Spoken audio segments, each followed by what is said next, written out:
All right. You know what? I said that as if we were going to move on, but we can't move on yet because Kane comes out. Yes, Kane, he then takes Mike and Actually, I shouldn't say he comes out. He just starts talking. He was out with Rollins to begin with. yes. And he pretty much states that there's going to be a contract signing tonight between Seth Rollins and Brock Lesnar. And as the director of He operations, will I've got not allow it to devolve into chaos. exactly. Heyman pretty much takes Kane to school Well, that's the because, thing too. Is Kane sounds like he's getting ready to threaten Brock and or Heyman because he says if Brock does anything to spoil the match at Battleground, and that was when Heyman cut him off with, "Are you threatening Brock Lesnar?" And then he looks at Brock and he's like, "Brock, I don't know if you're prepared for this, but I think we're about to be threatened by Kane." I picture this is how Heyman and Lesnar would talk to anybody that would be stupid enough to try and mug Lesnar in like a back alley. Like maybe they're just coming out of a show or something, and the guy's just like, "Give me your money," and then Heyman would just laugh and be like, Brock, this guy's trying to rob us. It's hilarious." And yeah, that's just that same reaction. And yeah, he pretty much runs Kane down into the ground. Pretty much says, "Look, everybody, it's the baby brother of The Undertaker." Because Heyman once again makes reference that Lesnar conquered the streak. And Heyman was so great at antagonizing Kane, the crowd actually erupted in baby brother chants. Yep. That's another thing I want to say, too, very quickly. Big ups to Atlanta, Georgia. I mean, you had an amazing show to work with, but at least you put your bags into it and you got into it. So, Yeah. much appreciated. A good crowd always helps a Yeah. Raw. And Kane just has this look on his face, like, no, he did not. And then Heyman's like, I'm sorry. I'll take this seriously. Don't worry. Brock Lesnar will come with nothing but love, peace, and goodness in his heart, so long as Mr. Rollins doesn't violate the 11th commandment. Thou shalt not intentionally provoke the beast, Brock Lesnar. And I think that's pretty much how it concludes. Do you Nothing else. remember what the 12th commandment is, John? What's that? She calls it the rear view. Wow. Do you know what the 13th commandment is? No. He calls them his fireflies. Oh, wow. Anything else to say about this segment? No, it was a solid opener. I actually have some timestamps written down here just for this segment because I was curious. The whole Heyman promo got interrupted by Seth Rollins' music at 10 after 8, so Heyman went for almost 10 minutes. And the whole segment ended at 8:18. So after Heyman was done, they went for another 8 minutes. Right. So like an 18-minute segment overall, pretty And much. then we had match announcements where they kind of told us what matches we were going to get tonight, and we found out about Ambrose Wyatt and the tag team match that would open, that would actually be the first match on the card that I thought was highly, highly underrated by Reddit. Orton and Ryback versus Sheamus and Big Show. Why don't you take the lead on this one, man, since you were so enthusiastic about this match? I mean, what I just really... loved this match. Like, I don't know why. I think it's just because I like Ryback, Randy Orton, and Sheamus an unreasonable amount more than pretty much everyone that I know. Like, Right. yeah, and the crazy thing is, like, they went balls to the wall. Like, within the first 2 minutes of this match, Ryback hit an over-the-top rope crossbody onto Sheamus. Ryback, ever since becoming Intercontinental Champion, I mean, I already thought he was solid and I enjoyed his work. Again, I don't know how the internet is these days, but I know you and I used to be in the minority in that group of, Ryback supporters. But, ever since winning that IC championship, he's really stepped up his game even more, I think, The on all internet's fronts. the internet's relationship with Ryback is very back and forth, because one of those things where people are sort of ever salty about Ryback because of the way CM Punk talked about him in his Colt Cabana Art of Wrestling episode. Right.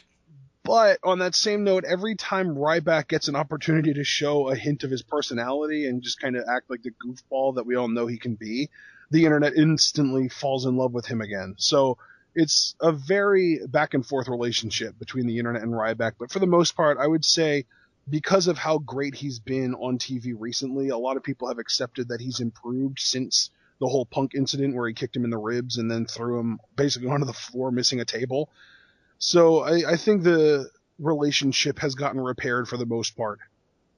Yeah, that's good to hear because I think there's definitely an air about Ryback as Intercontinental Champion that I am just loving. It almost makes me really want to hope that this could be the case of a champion elevating their status when their reign is over, and Ryback could kind of get back in that main event sphere, but only time will tell on that front. Yeah, I don't think anybody would complain if we eventually got a Ryback versus Brock Lesnar match. No, I certainly wouldn't. Good God. But yeah, for me personally, dude, Ryback MVP. I've just really been loving his work lately. Well, you say Ryback MVP, but to me the MVP of this match was Randy Orton.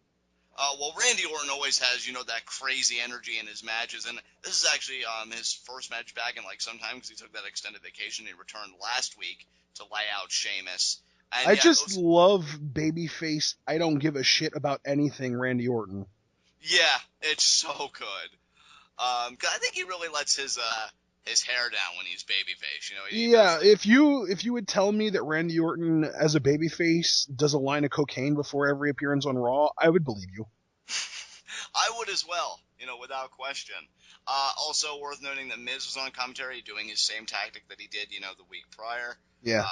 Just distracting everybody, which actually does kind of pay dividends a little bit because there's one point where Big Show does hit the knockout punch to Ryback, but Miz is distracting Big Show, and then Big Show chases Hang on a Miz. second. Hang on just 1 second, because before all this happened, I just want to point it out. This is the funniest, second funniest, second to the actual finish moment in this match. Randy Orton I think Sheamus did something to him. I don't remember what it was, but he did something to him that knocked Orton out of the ring.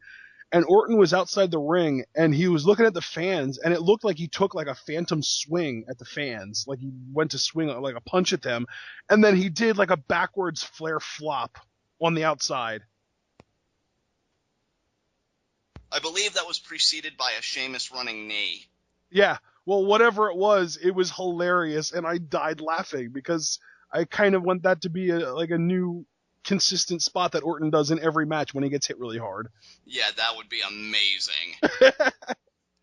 But again, we have this whole breakdown. Big Show chases Miz out of the ring. Yeah. Sheamus looks like he's going to hit a bro kick on Ryback to follow up the knockout punch. Dude, how weird was it that Sheamus was doing the Batista style thumbs up to thumbs down taunt? Yeah, I kind of like it though for Sheamus. I wouldn't really mind if he kept it, and that was kind of his call for he had the bro kicks coming. But wasn't to be tonight, I'll tell you, because Orton got behind Sheamus, and he did kind of thumbs up, thumbs down, thumbs up, thumbs down. He's just he's feeling it, man. Orton's jazzed up. He's just oh, Sheamus, this is what you want to do? Oh, you're such a nerd. And then he, mocks him by doing the same thing. It's great. Again, this whole I let my hair down, I do the funniest stuff kind of babyface Orton is great. I'll never forget when he was in his feud with Christian and he RKO'd Mark Henry. The cheerleader split. Yeah, it was great. It was amazing. But he does RKO Sheamus. But here's the thing. I mean, it's not even over then because Ryback takes the top rope. Again, hits a splash, which I think was much better than the first splash we saw from Ryback. Seemed like he got more height and greater impact. And he pinned Sheamus. So I was so hyped for this finish, dude. You could even hear me. We were on a Skype call together while we were watching Raw, and I was like, "Oh my God, yes! Ryback's gonna pin Sheamus. He did it!" I was freaking out, man. Yeah, I'm telling you, Ryback's momentum just keeps growing.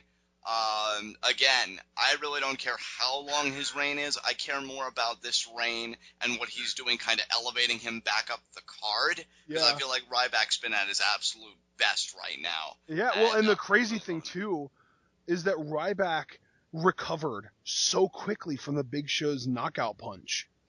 And that's the thing, Ashton, if these two are slated, because, I mean, you and I have already kind of talked about a little bit what we expect to happen with the triple threat, and if Big Show Ryback are set for a one-on-one rematch somehow at SummerSlam, I would love for a moment in that match to be Ryback kicking out of the KO punch. That'd be insane. That would give him such credibility. I think you almost have to do it with the way Ryback's trajectory has been going. But yeah, really fun tag match. Glad that the baby faces went over. They make a great team, and the crowd seemed very much into it. So it was a hot opener, did its job. I have nothing more to say about it. Do you? I do, yes. Okay, then get it out, man. When Big Show was chasing Miz, the Miz did a physical comedy style trip up the ramp. Yeah, that was great. Oh, and then Cole's he's almost got him, he's almost got him. And then the Miz just sprints away anyway. It was so good. Oh, man. loved that so much. Like, Miz is running away frantically from Big Show, and next thing you know, he's trying to get up the ramp, and he just trips and falls on his face. Like, you can't, I feel like I don't even know whether that was intentional or not, but if it was brilliant, and if it wasn't, it was a great happenstance. Exactly. Well said.